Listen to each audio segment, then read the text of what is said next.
The detective thought his badge made him untouchable. He thought he could terrorize Bumpy Johnson's daughter without consequences. He thought wrong. By the time the sun rose over Harlem, that badge would be attached to his chest in a way he'd never forget, with 6 inches of cold steel. Before we dive into this story, if you're new here, hit that subscribe button and turn on notifications so you never miss these incredible true stories. And drop a comment below telling me where you're watching from. I love hearing from viewers all around the world. Now, let's get into it. In the heart of 1960s Harlem, there was one name that commanded absolute respect: Bumpy Johnson. He wasn't just another street boss. He was a legend, a strategist, a man who ruled the neighborhood not through chaos, but through calculated power and an unbreakable code of honor.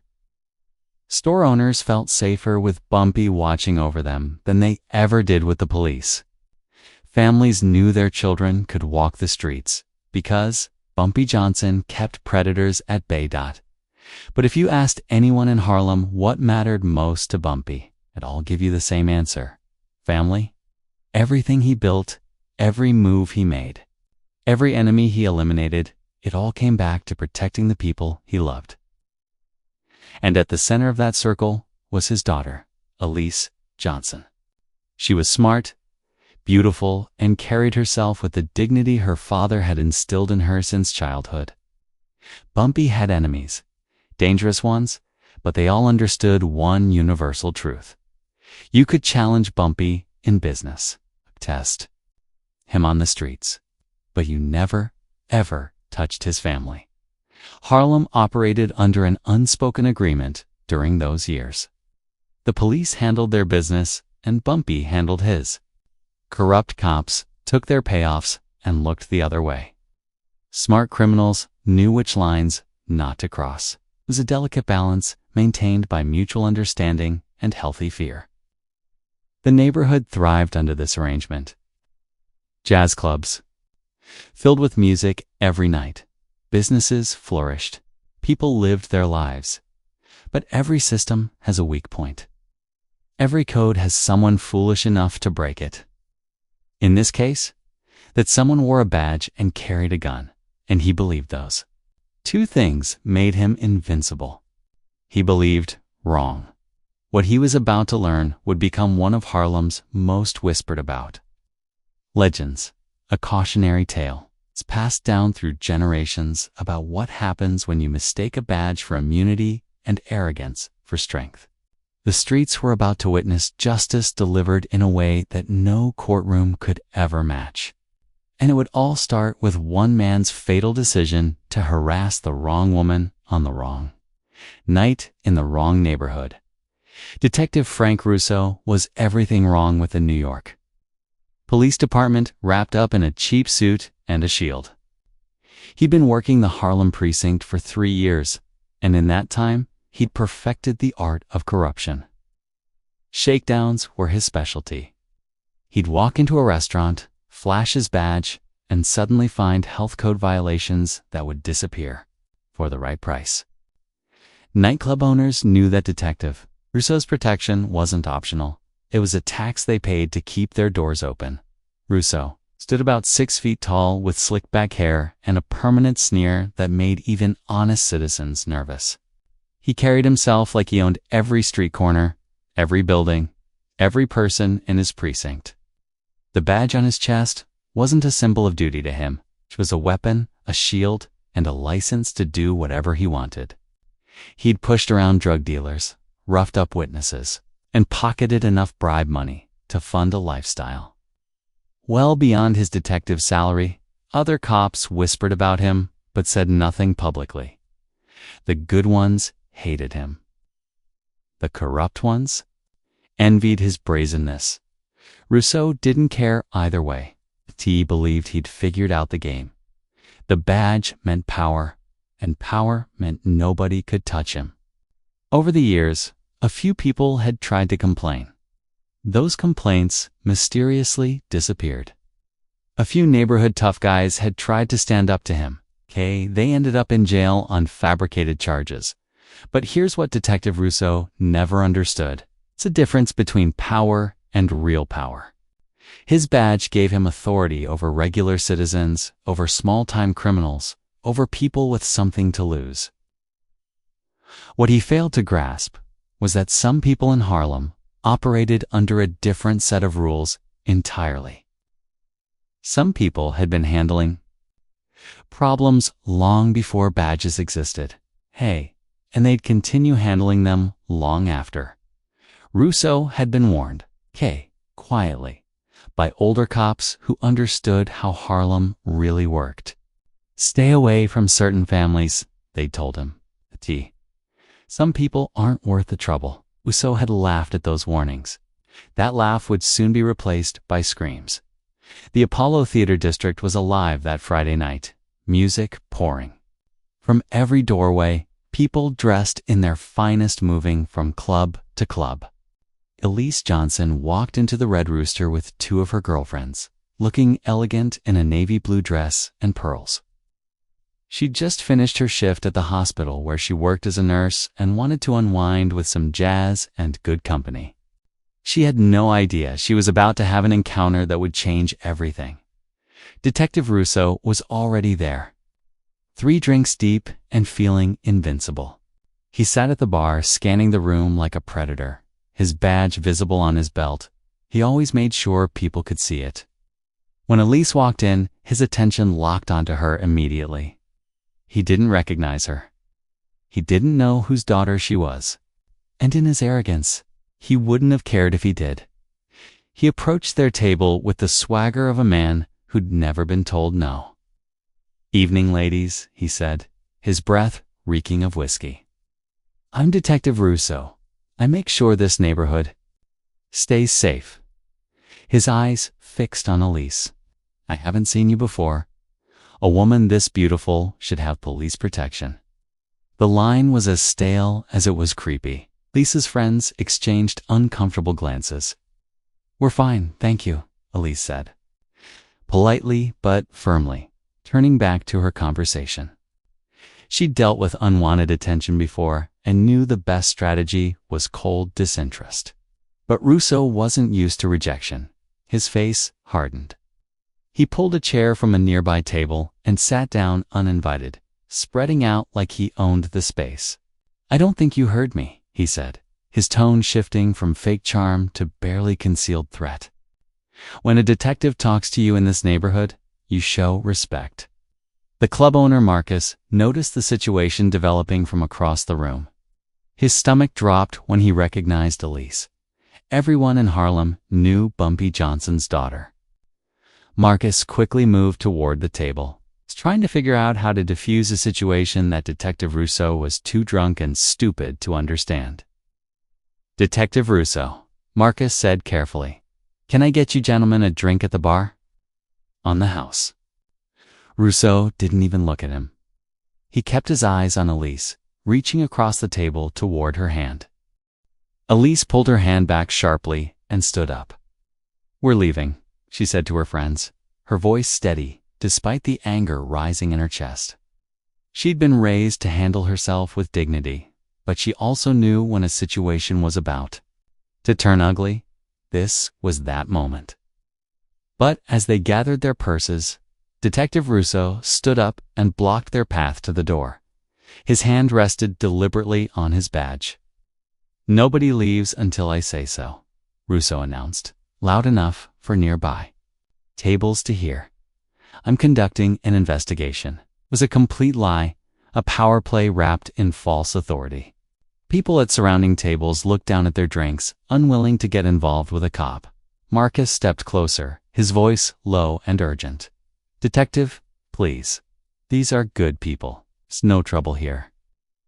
Russo finally turned to face him, his eyes cold. "You want me to find trouble here, Marcus? 'Cause I can. I can find health violations, fire code problems, maybe some unlicensed activity." The threat hung in the air like smoke.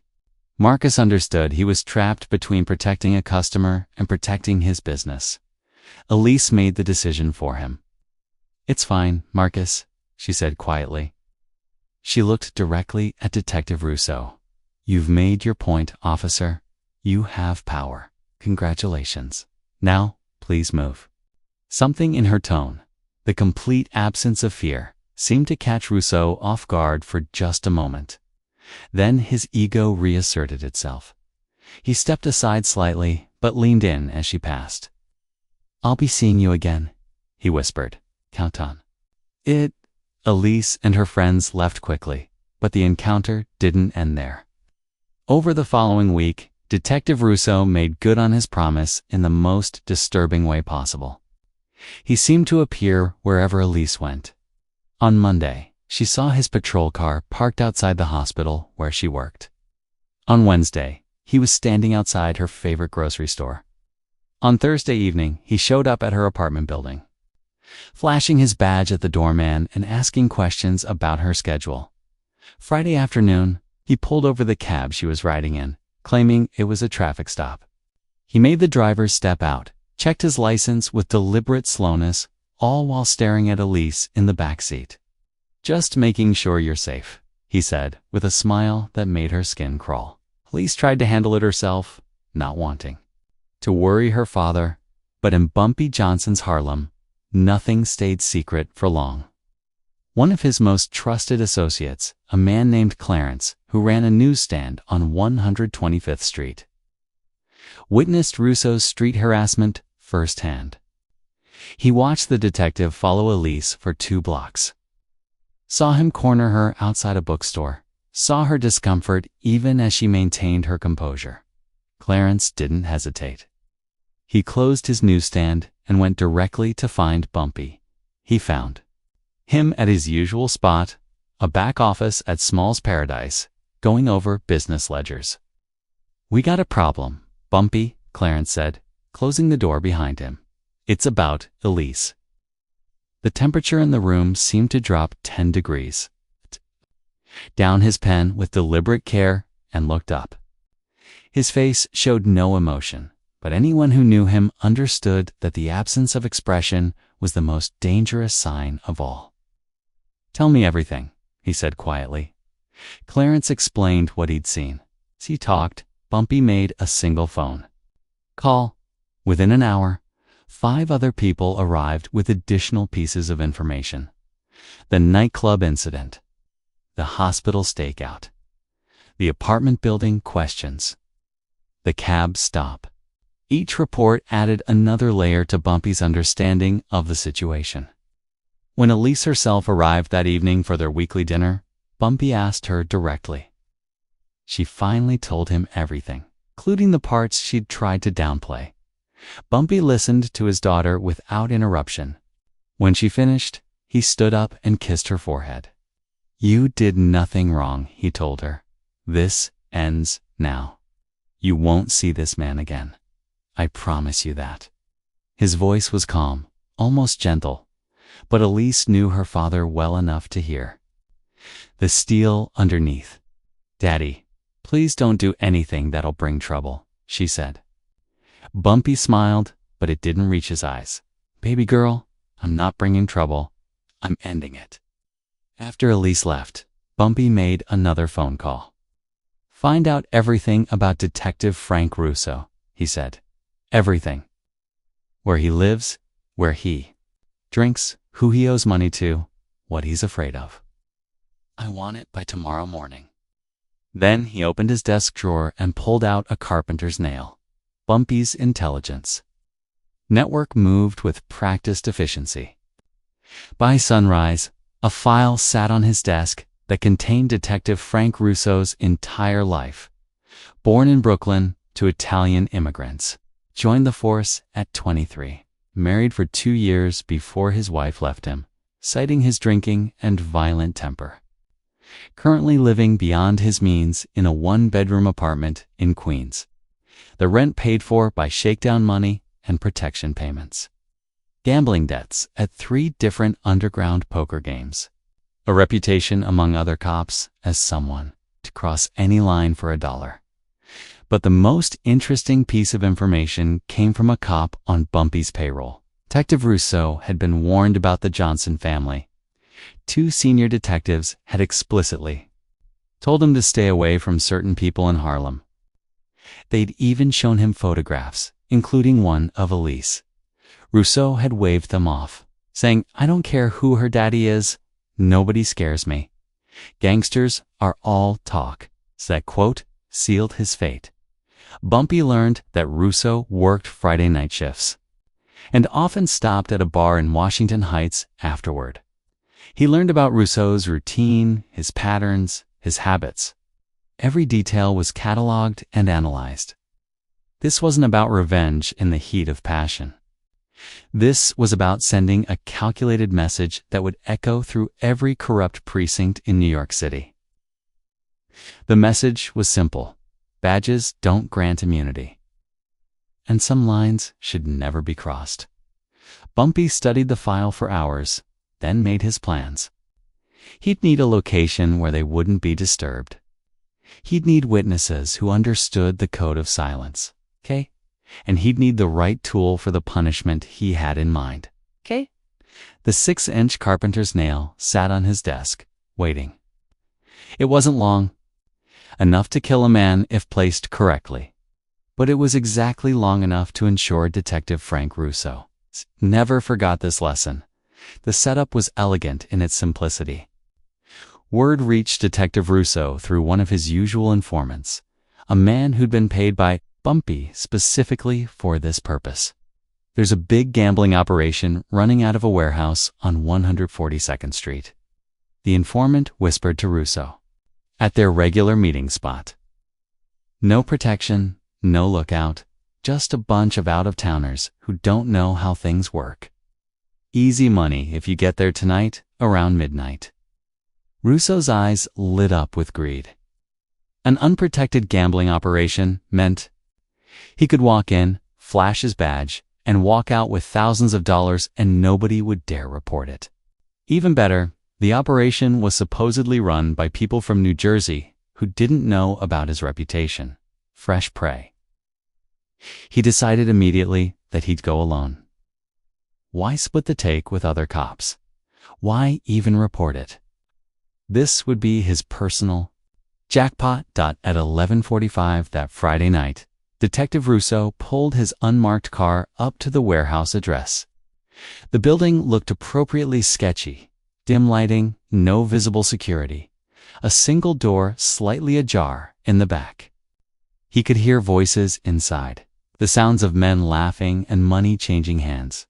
Perfect. He checked his service weapon, made sure his badge was prominently displayed on his belt, and walked toward the entrance with the confidence of a man who'd done this 100 times before. The warehouse appeared mostly empty. Just shadows and stacked crates, but light spilled from an office in the back corner. Russo could hear voices more clearly now, men arguing about cards and bets. He smiled. This was going to be easy. He pushed open the office door, his hand resting on his gun. "Police, nobody move," he announced. The room was empty. The voices he'd heard were coming from a radio in the corner, playing a recording. Before Russo could process what was happening, the door slammed shut behind him. He spun around to find 4 large men emerging from behind the crates, blocking every exit. And then, from the shadows near the office, stepped Bumpy Johnson. He was impeccably dressed in a tailored suit, his expression calm and almost pleasant. "Good evening, Detective Russo," Bumpy said quietly.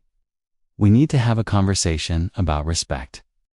Detective Russo's hand moved toward his gun, but he froze when he heard the unmistakable sound of hammers being cocked on 3 separate weapons pointed at him from different angles. Bumpy made a small gesture, and one of his men stepped forward, smoothly disarming Russo before he could react. The detective's service weapon disappeared into someone's pocket. "You're making a big mistake," Russo said, trying to inject authority into his voice, even as fear crept into his eyes. "I'm a police detective. Do you know what happens to people who assault cops?" Bumpy walked closer, each step measured and deliberate. I know exactly what happens, he said. The question is, do you know what happens to men who terrorize innocent women? Specifically, do you know what happens to men who terrorize my daughter? The color drained from Russo's face as understanding crashed over him like a wave. Your daughter? He stammered. Listen, if I'd known Bumpy held up a hand, silencing him. If you'd known, what? You would have chosen a different woman to stalk. You would have harassed someone else's daughter instead. Russo tried to recover, switching tactics. Look, we can work this out. You want money? Connie can make problems go away. I've got connections in the department. Keiko, we can help each other. Bumpy's expression didn't change. Kay, you were warned about my family, weren't you, detective? By your own people. They told you explicitly to stay away from certain people in Harlem. Russo's silence was confirmation enough. And yet here we are, Bumpy continued. Because you thought your badge made you special. You thought it made you untouchable. Bravado crumbled completely.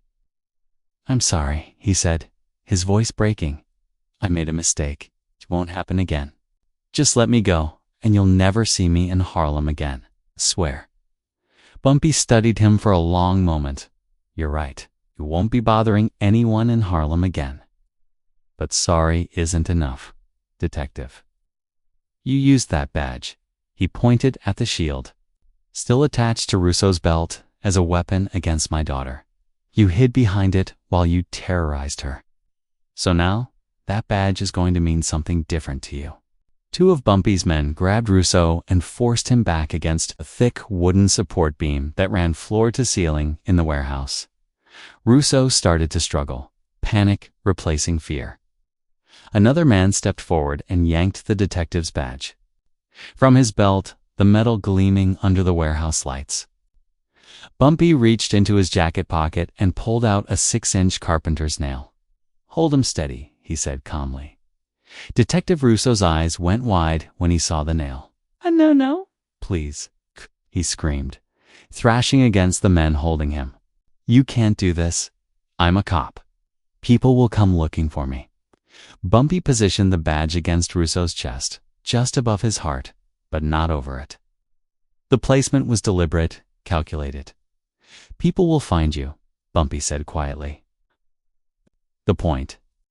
But first, you need to understand something. This badge doesn't make you powerful. It doesn't make you immune. It's just a piece of metal, and metal can be attached to anything. Russo continued to struggle, begging now all pretense of toughness. Gone. Bumpy waited until the detective's eyes met his. You hurt my daughter with this badge. Now it becomes part of you. The words were delivered without anger, without passion, just cold certainty. Bumpy pressed the badge flat against Russo's chest, positioned the nail point against the center of the badge, and with one powerful strike of a hammer handed to him by one of his men, drove the nail through the badge and into Russo's chest. The detective's scream was inhuman, a sound of pure agony that echoed through the empty warehouse. The nail didn't go deep enough to reach vital organs. Bumpy had measured carefully, but it went deep enough that Russo would never forget it. Blood seeped around the edges of the badge, now pinned to his flesh. Russo's legs buckled, but the men held him upright against the beam. Screams turned to sobbing, tears and sweat mixing on his face. Bumpy stepped back, surveying his work, with no visible emotion. Every time you look in the mirror, every time you touch this scar, you'll remember this moment. You'll remember that you were warned. You'll remember that actions have consequences. You'll remember that some people can't be intimidated by a badge. He let those words sink in while Russo continued to sob and moan in pain. After what felt like an eternity, but was probably only 3 minutes, Bumpy nodded to one of his men. The man stepped forward and, with one quick motion, pulled the nail free. Russo screamed again and collapsed to the warehouse floor, clutching his bleeding chest. The badge fell beside him, a perfect nail hole punched through its center. "You're alive because I'm allowing it," Bumpy said, looking down at the broken detective. "Remember that. And remember this. You're going to walk out of here. You're going to get medical attention. And you're never going to speak about what happened here. Because if you do, next time the nail goes somewhere much more permanent." Detective Frank Russo was found the next morning by 2 patrol officers near the warehouse, conscious but in severe shock. His shirt was soaked with blood, and he clutched his badge with the distinctive hole punched through it. When the officers asked what happened, Russo's only response was, "I fell. Workplace accident. I don't want to file a report." The officers exchanged knowing glances but didn't push. They drove him to a hospital, where doctors treated a puncture wound to his chest, serious but not life-threatening. Within 4 hours, the story had spread through both the police department and the streets of Harlem, though the official version varied wildly from the whispered truth. Cops who'd worked Harlem for years understood immediately what had happened and why. The younger, more aggressive officers got quiet when they heard the story.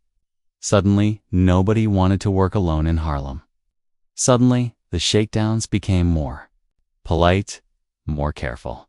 Certain families were quietly noted in precinct logbooks as approached with extreme caution. Russo requested an immediate transfer, acclaimed health reasons, stress-related issues that required a change of environment. His request was approved with surprising speed. He ended up in a quiet precinct in Staten Island, far from Harlem, far from the Johnson family, working a desk job processing paperwork. He never wore his badge on his belt again. He kept it in his locker, the nail hole visible in its center.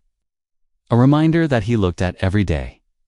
In Harlem, the change was immediate. Elise walked the streets without a shadow. Other women noticed that police harassment decreased significantly.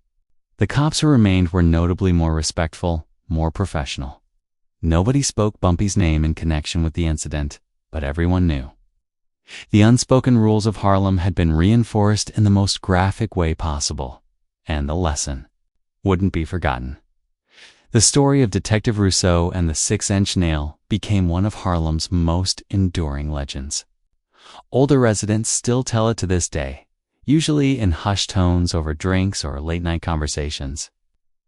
The details have been embellished over the decades, but the core truth remains. Bumpy Johnson protected his family with absolute commitment, and there was no badge, no uniform, no position of authority that could shield someone from the consequences of crossing that line.